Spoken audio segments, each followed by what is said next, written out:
Hello, my name is SJ van Zyl. I am a portrait and beauty photographer from Cape Town.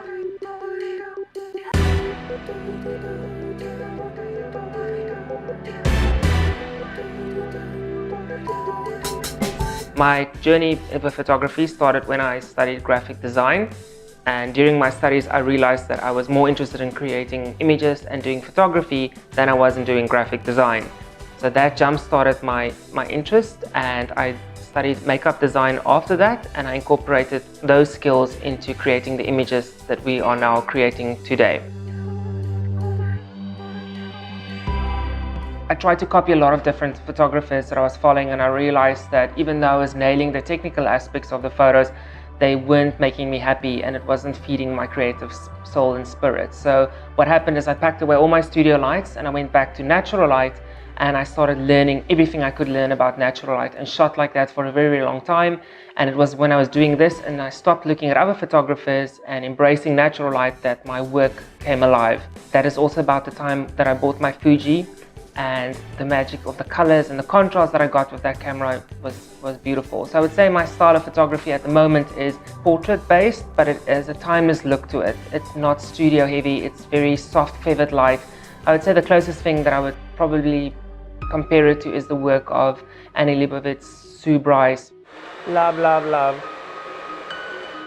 I think the most important thing I've learned on my journey as a photographer is that you're only as good as the team that you work with, and that includes your model, your hairstylist and your makeup artist, and if you are lucky, a stylist as well. Makeup and hair is such an integral part of photography and capturing a subject, so I think the fact that I'm a makeup artist myself and I have a background in that helps me to visualize what I want for my photo shoots. Okay, so we just finished our first look, which was our beautiful and innocent soft look. So now we are moving towards a little bit more edgy, a little bit more vampy kind of look for our second look. So it's that balance between good and evil, which I think will come through quite nicely. I fell in love with Fuji as soon as I laid my hands on one of the cameras about 2 years ago. And the reason why I love Fuji so much, it's the first time when I shot with a camera where the contrast and the colors, even in a JPEG format, when I opened it, blew me away. It was the first time where I didn't have to do a lot of tweaking, and it was the closest to what I was seeing in my viewfinder to what it was when I opened it in my computer.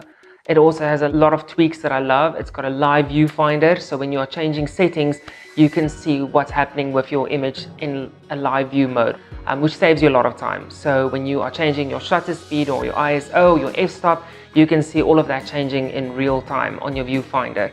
And also, if you are someone like me who cannot see when you manual focus as well as you should, there's lovely little tools where they highlight the areas that are being focused on in manual mode.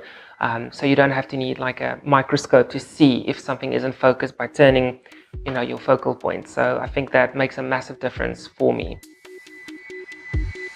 The team that is involved behind Fuji, the support that you receive as a photographer from them is amazing, and it's the first time in my life that I actually feel like I'm part of a family and that they are there looking out for me as a photographer and actively promoting me and supporting me and teaching me a lot of new things. And the knowledge and the experience that I've gained from this has been immeasurable.